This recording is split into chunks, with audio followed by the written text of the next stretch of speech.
Hey, good morning, guys.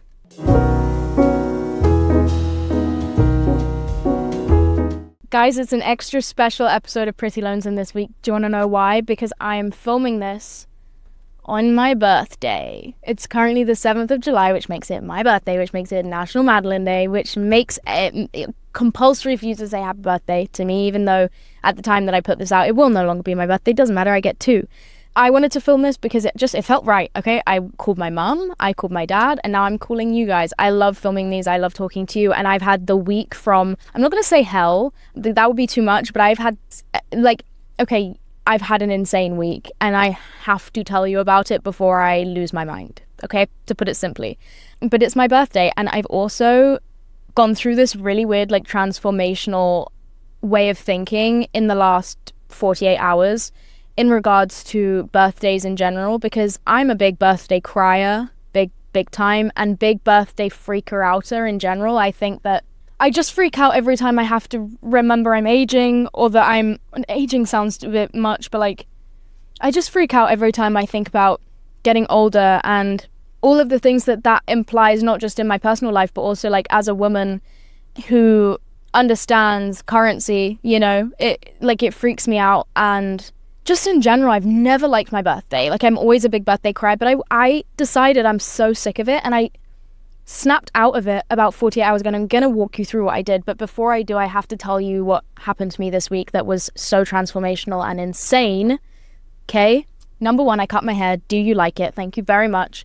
I wanted to just hair holds memories, so I hear. And I was like, you know what? The difference between where I am now and where I was a year ago, bitch, it's nothing short of a miracle, okay? So I was like, why am I still carrying around a lot of last year with me on my head? Let me cut it off. I don't know if this is probably not entirely, there's probably some of last year still on here. I don't think my hair grows that fast. Or maybe it does. My hair does kind of grow insane, but whatever. I was like, let me just cut some of it off. I didn't want to fuck ass Bob though, so I'm going to have maybe, the tail end of the year on my scalp for a little longer, but that's okay. So anyway, I shed some weight. I shed some memories, which is good. And then something happened to me, and I can't believe that I'm about to discuss this online. And I will start it with a trigger warning. Unfortunately, yeah. So if you are someone who is extremely sensitive to topics centering around illness, specifically throwing up, then maybe this podcast episode is not for you. However, if you're only mildly sensitive, I promise I'm not going to say anything grotesque or overly triggering. So if you are okay with that, I'm more going to talk about how I feel as a result of the experience than anything during it. So if you want to stick around, please do. If you don't know what any of what I just said means, don't worry about it. Disregard. Okay. That's for a very niche group of people, the things I just said. So anyway, what I mean is, if you know me and you've been watching the podcast for a while, then you will probably know that I have a phobia of throwing up. And I don't talk about it overtly very often because I don't like to. To put it simply, I prefer to just generalize that experience as anxiety and panic attacks, rather than to name it specifically for being a phobia of throwing up, or by its name, God forbid, emetophobia, a word that I absolutely hate. So usually I just generalize it as panic attacks and anxiety because that feels more true, especially when I'm divulging about these experiences. But for me personally, in my true personal inner life, most of my anxiety and panic attacks center around the fear of throwing up. And when I talk about, I was housebound as a teenager for 3 straight years and I couldn't go to school and all these things, that was because my fear of getting ill just ran completely out of control one day. One day when I was 13, it just exploded into this absolute phobia, and I started to have panic attacks, I believe, in hindsight, unrelated to any fear, just panic attacks. Anyway, backstory aside, I don't like to count. I don't like when people say, it's been this long since I last threw up or whatever, and I personally don't do that. I don't like to say that, but for context, I would say upwards of 10 years since I last personally threw up. And I've always obsessed over the idea of what would happen when I do, obviously, because it's a huge fear of mine.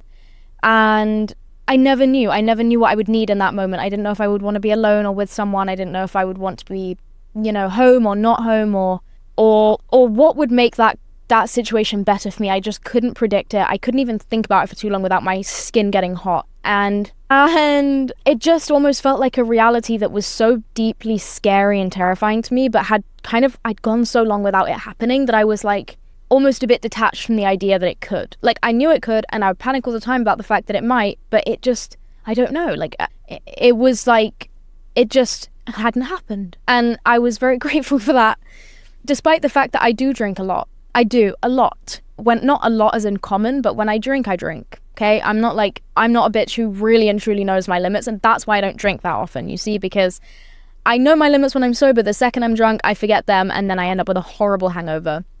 Somehow, miraculously, despite my extremely absurd drinking habits, I've actually never thrown up from drinking. And I've always been very grateful for that. And I think I'm just kind of lucky in that department, because some people with this fear ask me like, oh my God, how do you drink? Are you not terrified? No. I don't know. I'm just not. I just do know my limits to an No, I guess I don't know my limits. I started drinking as a teenager when I thought I was invincible. And I think I exposure therapied myself into just, this isn't even something I associate with like getting sick, because I don't drink to that point, you know? And I'm not someone who reaches that point. I don't know. Don't worry about it. But I do drink a lot, and I've miraculously, because there are some nights I look back on and I'm like, I probably should have for my own good, but I didn't. But anyway, the other night after cutting my hair and saying, you know, new phase in my life, I welcome all these new opportunities and, you know, fuck all the old stuff, and I'm a new person and I feel like I'm opening a new chapter in my life. Well, sometimes you ask and the universe says, okay, you want a new chapter? Bitch, I'll give you a new chapter. And I never, ever thought that I would hear myself say these words, but I'm actually very grateful that I had the experience that I had. And this is coming from someone who has been completely controlled through the absolutely paralyzing fear of throwing up for the best part of my life, the majority of my life. This has had me like a puppet on a string. I've been terrified every waking day of my life. I have operated under extreme stress, extreme emotional duress my entire fucking life because of this one thing. And then it happened. And was I scared? Yeah, I was terrified. I was so scared. And it wasn't an easy or a pleasant kind of thing to go through. But I'm not going to divulge too much information about like that night specifically, because I don't think anyone wants to hear it. I think more valuable would be to talk about what happened in the day after. So I never thought I would be a person to say like, yeah, oh, it happened and the world kept spinning. After everything was kind of over, so I was on the sofa and I was kind of like trying to fall asleep. I was just like, my heart was beating out my chest, and every time I would close my eyes, they would like spring back open. And I realized in that moment that I can change something inside my own brain with how I treat myself immediately right there.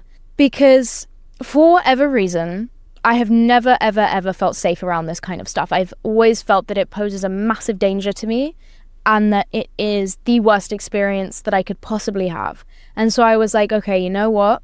I'm going to make the next day and a half, 2 days, into the most comforting thing that I can possibly have, so that I can look back on this experience and feel more comfort than fear. So I went to my bed and I watched probably 10 episodes of Love Island, because I had just started to watch Love Island, so I had the whole season to catch up on, which was actually kind of fucking perfect. I watched like upwards of 10 episodes, and I ordered on Uber Eats everything I could need. Electrolytes, bottles of water. I ordered Chex Mix, the rice Chex Mix, the like plainest cereal on earth to nibble on. And I FaceTimed one of my friends, and I had them stay on FaceTime with me pretty much that whole day whilst I slept on and off, because I didn't want anyone with me physically. That felt just too much. I wanted to be able to hang up on someone if I felt overwhelmed, or if I felt, I don't like having people physically with me in that context. But so I had my friend on FaceTime, I had my Love Island, I had my air conditioning on like 58 fucking degrees. I had my snacks, my drinks, everything that I could possibly need. And I stayed in my bed and I cried a lot that day. The realization I had that day, and it was the last thing that I expected to be thinking in this context. Like, I couldn't have predicted that this would be what I thought. And in a million years, if you'd asked me to bet money on the fact that this was a genuine thought I had after throwing up, I would have told you, you're fucking crazy. I wouldn't even put a penny on that. But this was the thought. The thought was, well, it wasn't a thought, it was a feeling, and the feeling was grief. And the grief was for the years that I spent terrified, locked in my house, missing out on being a kid, missing out on being a teenager, missing some of the most crucial years of education that I could have possibly had. I missed out on secondary school. I didn't attend secondary school from year 8 onwards. I was at home, fighting with my mum, stressing both of us out, having back-to-back panic attacks in my room for 3 fucking years. And all I felt was just this massive amount of grief, which I've never felt before for those years. I mean, I have felt sad that I missed out on life, and I've felt a multitude of things, and mostly just like intellectually I've been like, yeah, it's a shame I missed out on some stuff, but I've never really felt like it was sad before, you know, because I've also always been able to say, well, look at what I can do now, and look who I became because of it, and like I am genuinely grateful that my life panned out the way it did. I love what I'm doing right now. I wouldn't change it. But for the first time, just without having my fucking career and like, oh, well, look where it got me kind of bullshit get in the way of like being able to just be a human being and feel the way I fucking feel, I just felt grief over the years that I lost to mental illness, because when it finally happened and the world kept spinning, I just felt so sad for her that she missed out on life for this. Yes, I was terrified. It was unpleasant. But hold on. I traded how much of my life to avoid that thing I just did that was, yeah, it sucked. Like it sucked. But like, what? Hold on. Like my entire youth, I lost for that? I don't know, like, and again, like, I'm genuinely not complaining. I don't know how to, like, explain. It's multifaceted. Like, I'm not complaining. I love my life. But it did just give me this sense of grief of, like, I don't know. And I thought back to, like, all the times, like, all the long days and the long nights. And I went to this school at one point for, like, mentally ill kids. And it was in, if you know Lewis, I was in Lewis, near Brighton. And I remember I used to get driven there. And I would refuse to get out the car, and I would refuse to go in. And the one time I did go in, it was like the worst thing ever. And I remember when I would refuse to go in, me and my mum would walk around Lewis. And one time she took me out for lunch in Lewis, and I actually ate some of the food. And then I had like one of the worst panic attacks of my life because I'd eaten food someone else served me. And it was just like, fucking hell, like I couldn't win. I couldn't do fucking anything. And I was so exhausted. And I just remember thinking, like, I remember how long the days felt. I remember how hard the nights were. For like 3 years, I couldn't sleep before 3:30 in the morning because I believed that if I did, I would wake up sick. And that was just like an OCD ritual that I had. And so I would stay up every fucking night until basically 4 in the morning. And then I would sleep all day because I would be exhausted until like 2 in the afternoon. And then I would wake up and I would have a fucking panic attack. It just wasn't a way to live. And I kind of just like glazed over how hard it was for a long time because I was like, yeah, but it got me where I am. And it's true, it did. But like, after having that experience that I had, I was like, was it worth it? Was everything I missed to avoid what just happened to me worth it? And I knew it wasn't. I knew at the time that it probably wasn't as scary as I was fucking making it out to be, but I just couldn't get there in my head. I couldn't believe it. I couldn't understand it. I couldn't conceptualize it. I couldn't think about it for long enough without my skin going hot. So it wasn't an option for me to not care. I couldn't even think about not caring without having a panic attack. And yeah, so that said, I was obviously very upset that day. And one of my biggest fears, I was always like scared, like, when it finally does happen, am I going to be so scared to like leave the house again? Like, is it going to send me backwards in my healing process kind of thing? Because that was just a big dread of mine. I was like, I don't really have time for this. Like, what will happen if I get ill? And I remember just how bad and scary this is. Like, what's then going to happen to me? Am I going to have to drop everything? Am I going to have to move home? Like, what's going to happen to my mental health? And the last thing that I expected was to be grateful that it happened, because I was thinking about it the next morning and I was thinking, like, I don't feel traumatized by that. I don't feel that worsened my fear. I don't. Like, I feel that I'm going to definitely act a bit more anxiously for maybe the next few weeks. And like, yeah, I definitely will, because it's like that. It's like unpleasant memory is fresh in my mind. And I already have been acting more anxious. Like, I've just been acting more like, okay, I don't want to be acting crazy. I don't want to like drink right now or like do anything that's makes me feel out of control. And, you know, but in the grand scheme of things, I don't feel at all more afraid of it than I ever have. I don't feel traumatized in any way. And I tried to meditate a lot the next day and go through the memory in my head, because one thing I've always done is I can't actively think of a memory of myself being ill without my entire body going in a hot sweat, and I have to stop thinking about it. Like, I literally have to like shake myself out of it, because the feeling is so scary to me and so like deep rooted in my bones. It feels like I'm reliving it every single time I try and think of a memory of me throwing up. I genuinely feel it relived throughout my whole body. And I've realized that I should take this opportunity to not allow this to become a cemented traumatic memory in my brain. So what I did was spend the whole day in bed, and whenever the memory would come up, I would not just shake it away and be like, oh my God, don't think about that. I would lie to myself and be like, yeah, I wasn't scared. That wasn't so bad. And the reason that I was lying to myself was because there was a time, like 4 years ago now in my life, where I was deathly afraid of needles, and the fear came out of nowhere for me. I had never been afraid of needles in my life, and then I had this, but I'd also never really had to experience any, like, other than like the smallest injections. I'd never had my blood drawn until I was like 18, I think.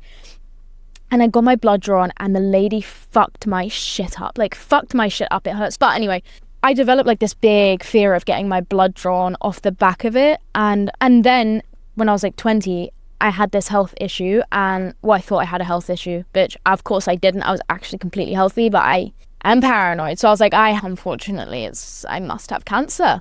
I didn't, by the way. I had nothing wrong with me, but I was like, no, I definitely am dying. He scheduled me for a blood test. And guys, I was going to cancel the blood test that whole like week leading up to it, because I was like, every time I would even think about getting my blood drawn, I would just like lurch into this like anxiety, like lightheaded, like nausea, like horror, like this horrible feeling. And I was like, right, I can't live like this. Like, this isn't like practical for me. I need to get my blood drawn. I need to check if I'm healthy. And if not now, I'm going to have to at some point in my life. I can't let this spiral into a thing.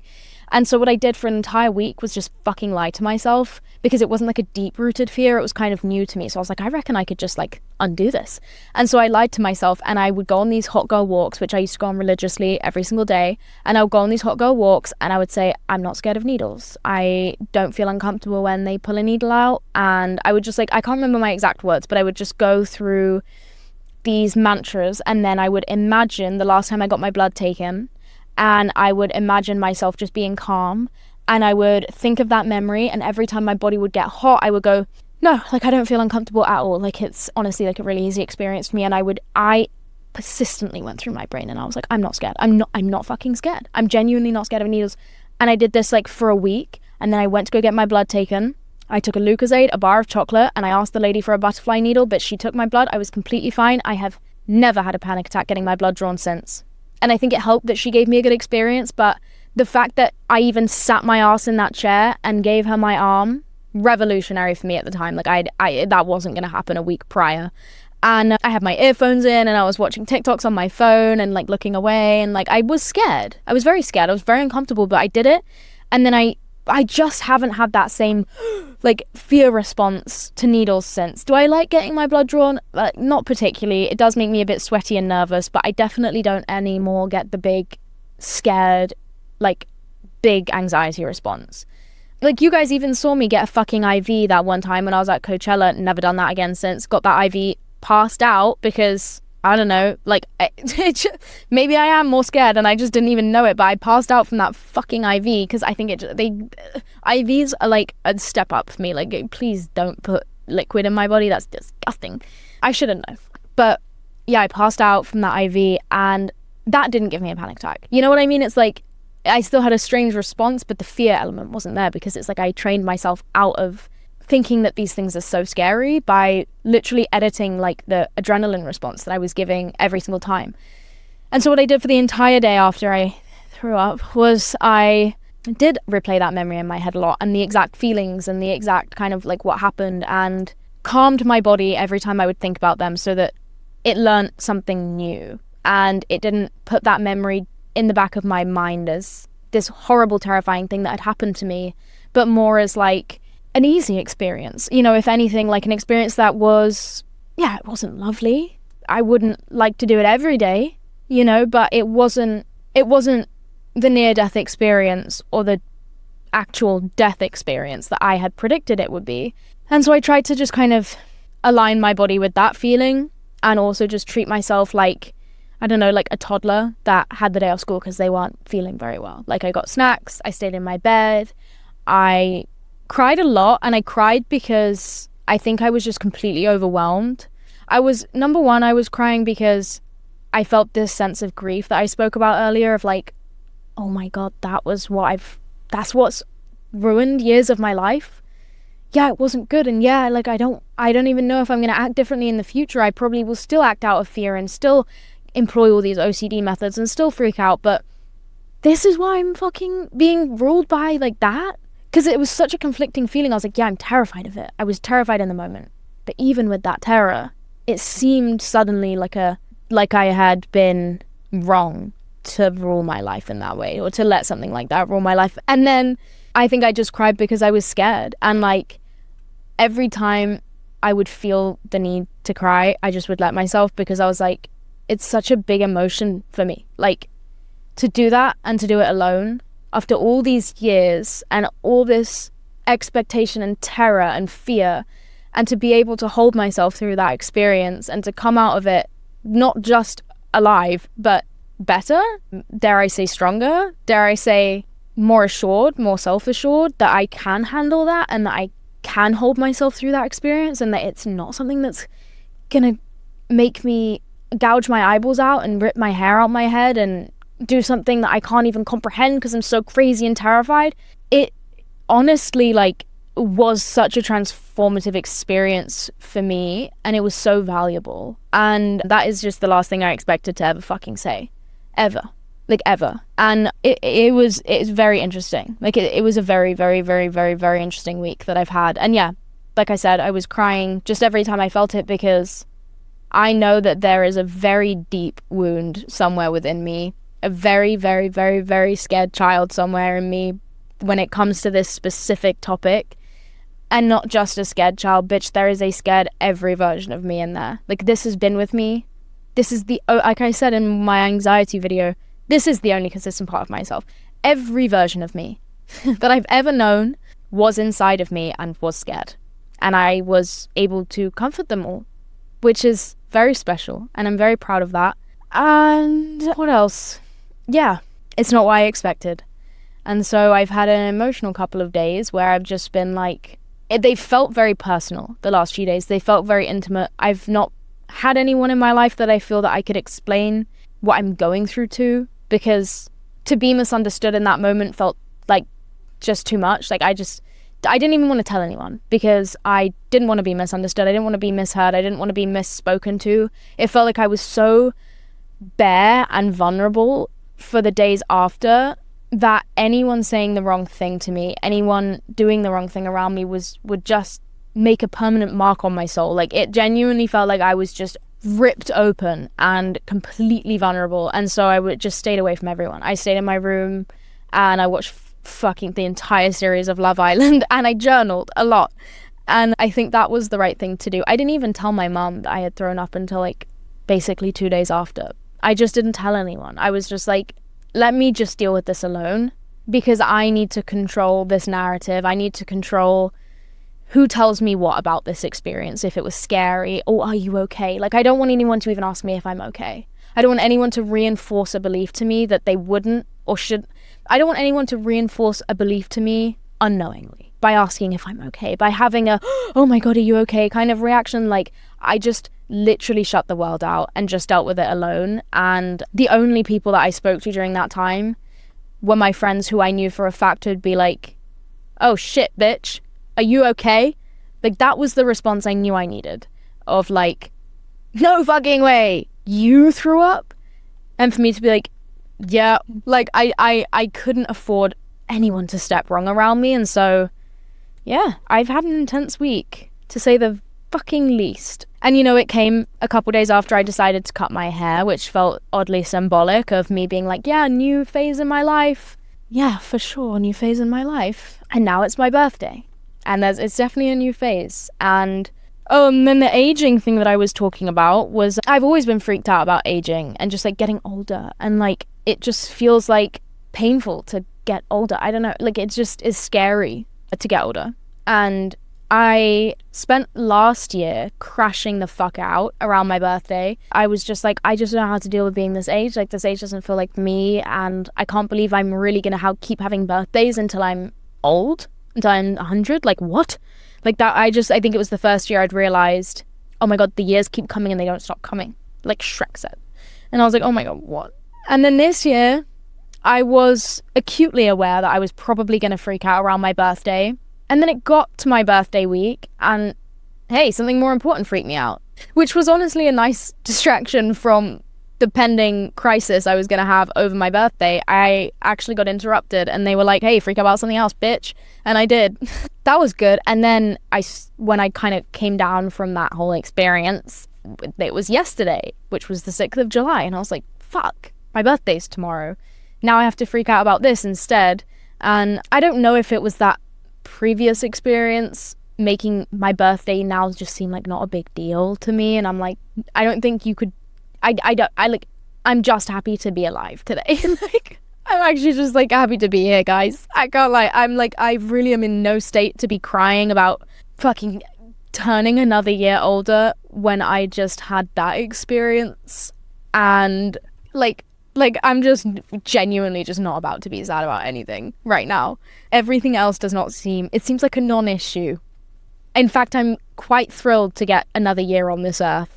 And I'm thrilled to have a year on this earth with what feels like a fresh start, or what feels like a new phase in my life. I've said for a while now, my phobia felt like I had hit a brick wall. Like I'd had every realization about why I might have that phobia, and I'd gone through the phases of getting back outside and facing my fears and going out into the world and making that pact with myself to live life in exchange for the discomfort of anxiety. And I just didn't know where else to go with it. Like, I didn't know what else to think about it. I didn't know if I should, like, barring exposure therapy or some kind of brain zapping therapy, I didn't know where else to go. I was like, I just think I know everything there is to know about why I am this way. I could tell thinking about this phobia was never the way out of it for me. And I think if anything, I now kind of understand the weight of maybe hypnosis. And I don't say hypnosis in the way they're going to be, ooh, forget about your phobia. But for me, it's more like in the days after having that experience, what I found valuable was remembering the experience and then reminding my body that I was safe, and kind of rewiring that like adrenaline response of like, no, that wasn't a scary memory. That's not going to go down in my brain in a way that will light up my fucking nervous system every time I think about it. And before it got cemented as like a permanent memory, I was already kind of rewiring my brain about the entire experience through, I guess, a form of meditation and just breath work and just very intentional thinking. And the context in which I was doing that thinking, aka I was safe, I was in bed, I was warm, I had Love Island on, I was comfortable, all those things. So I think, maybe it highlighted like that I could probably benefit from that type of therapy, which I guess is hypnotherapy. It's revisiting kind of long-term memories in a relaxed enough state to re-experience them and almost rewire your brain a bit in regards to them. So I think that it shed a lot of light on how much I will benefit from that if I decide to go down that route. But it also, I didn't know where else to turn with it. I just felt stagnant. Like I've been in this same place for a long time with how I feel about it and how scared I am and the things I do about that fear. And I didn't know what was next. And so even though it was unpleasant, I'm just grateful to almost bitch, have something fucking new to think about, honestly. Like, I'm just happy something changed. And I can't tell you how relieved I am that it didn't traumatize me more. It didn't result in something big and terrible. It wasn't easy, and it wasn't easy to process, and it wasn't an easy few days after the fact of, like, being in that state and feeling so vulnerable and open and just like, But I'm proud of myself for the way that I dealt with it. Like, really, really proud of myself. Like, very, like, I can't emphasize enough how proud I am of myself for dealing with it the way that I did. And so, yeah. But what happened in regards to the aging thing, like I just fucking was trying to tell you, I just decided, like, okay, when I turned 24, I thought that was the end of the world. I was like, I'm so fucking old. That's just such an old age to be. It feels wrong. Like, I'm scared of this age, and I just wish I didn't have to tell anyone I was 24. So last night, when I was saying kind of like goodbye to being 24, which it was a great age. It turned out to be an incredible year of my life. Probably one of my best ever.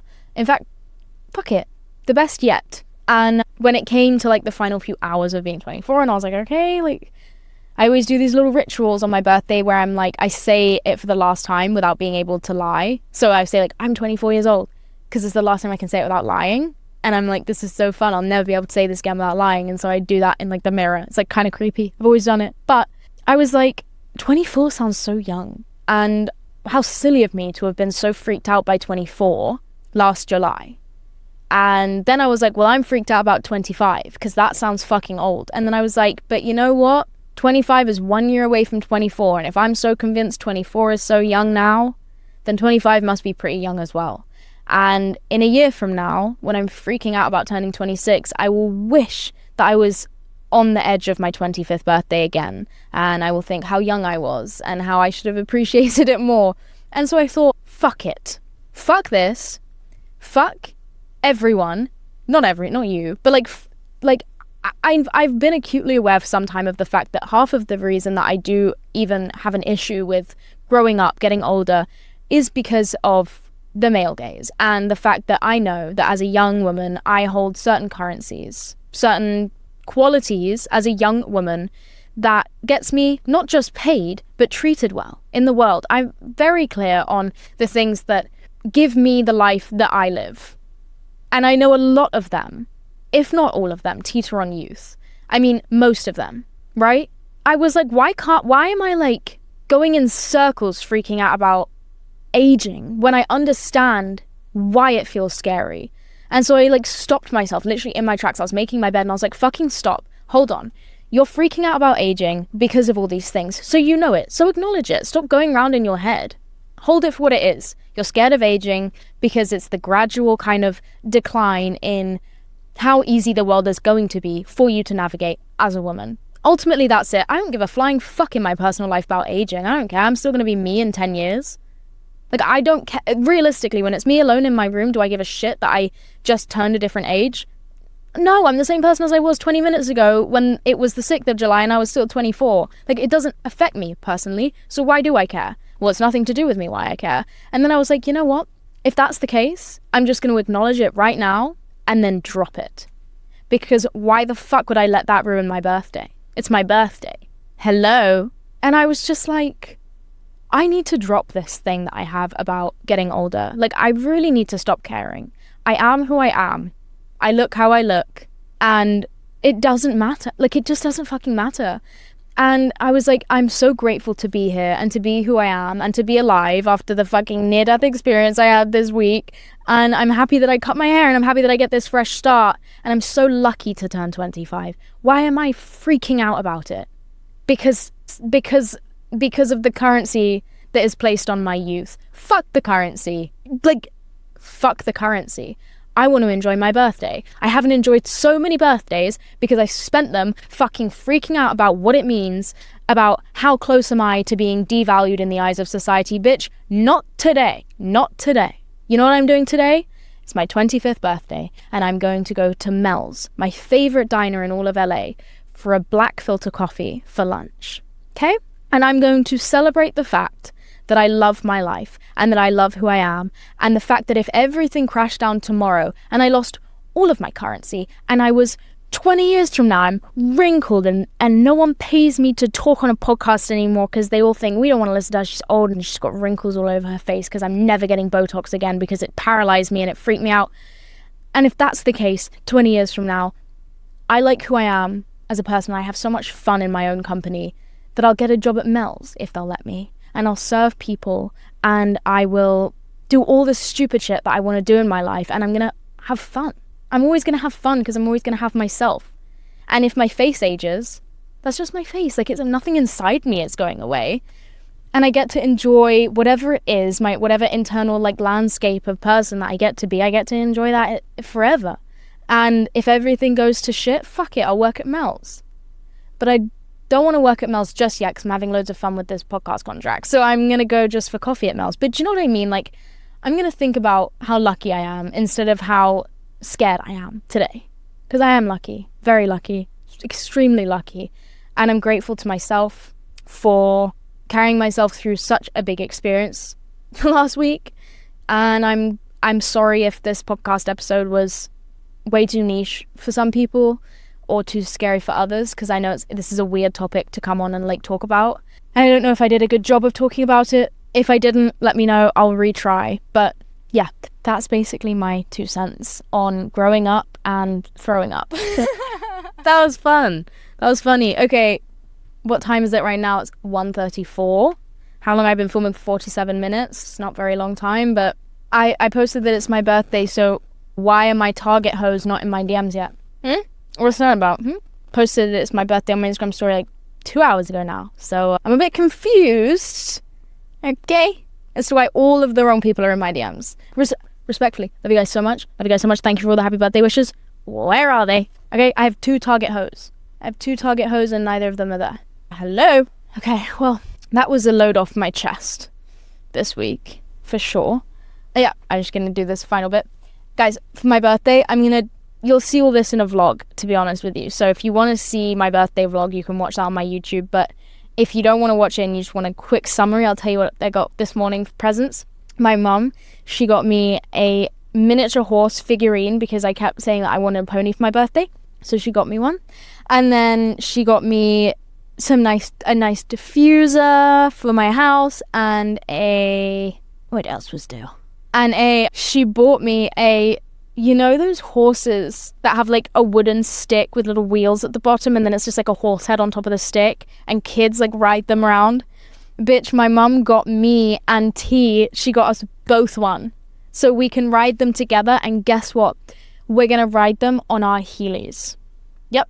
And last night, when it struck midnight, T brought me a cupcake with a candle on it, 6 candles, because she asked me, what was your favorite age that you've ever been? Or like, what do you feel like when you think of like your inner self? Like, what age is like your inner child? And I was like, oh, she's 6. And like, that was my favorite age ever. Like, I was such a cute 6-year-old. And then when I turned 7, I don't know what happened, but like, I looked a bit scary after that point. I became like Megan from Super Nanny. My parents split up. It was like a whole thing. So I was like, yeah, 6. I loved 6. Like 6 was like before anything like rocked me in life. I was like also like kind of chubby, not chubby, but like healthy weight for a kid. And then like, I don't know, I turned 7. I had like a growth spurt. I was really skinny. I lost like all my teeth and like my front teeth grew back in crooked and like, something happened to me.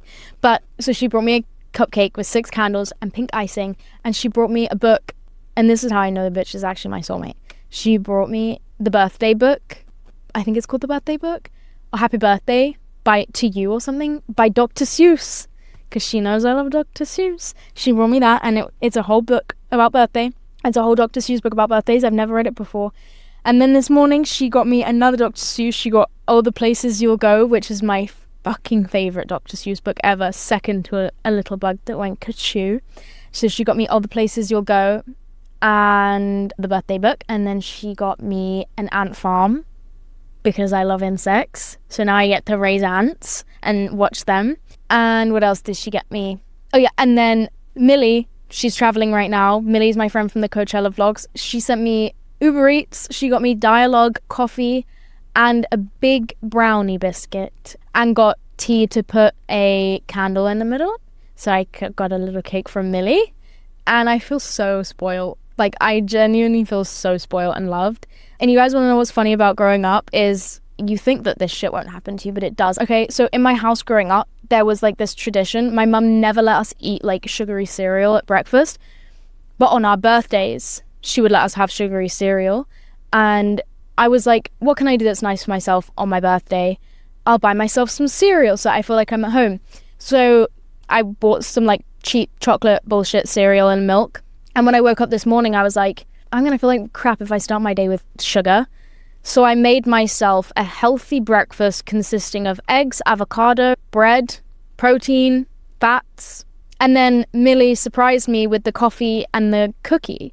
And then T was like, Mads, you know, this is what real grown-ups do. Like, they have a healthy, nutritious meal and then they have like a cheeky dessert after. And I was like, that's why this tastes so good. I said to my mum, I was like, I got so embarrassed. I was like, because she was on the phone at the time. I was like, Mum, this morning I woke up and I was going to eat the cereal like I normally do. And then I was like, well, I'll have a bad day if I start the day off with sugar. So I ate a healthy, nutritious meal. Now this cookie tastes so much better because I already ate a proper meal. And my mum was dying laughing on the end of the phone. I was like, it's actually inescapable. Like, you will grow up. You will not just age, bitch, you will mature. And it's so upsetting. I was like, you know what, Mum? You were right. You had a point. Sugar on sugar on sugar does not taste as good as sugar after, like, a nice, healthy meal. Oh! She was right. And I just was like, I hadn't even thought about the fact that that was what I had done until I, like, worded it. I was like, yeah, I thought, like, if I had a sugary breakfast, I wouldn't have a good day. What the fuck? Guys, this shit's inescapable. Anyway, that's my spiel. That's my birthday spiel. Thanks for coming and spending time with me on my birthday. Well, you won't even see this on my birthday. You'll see this on Friday. But I love you guys. Thank you for hanging out with me. And have a good day or night wherever you are. I love you forever. And yeah, that's it. See you next week. Same time, same place. Bye.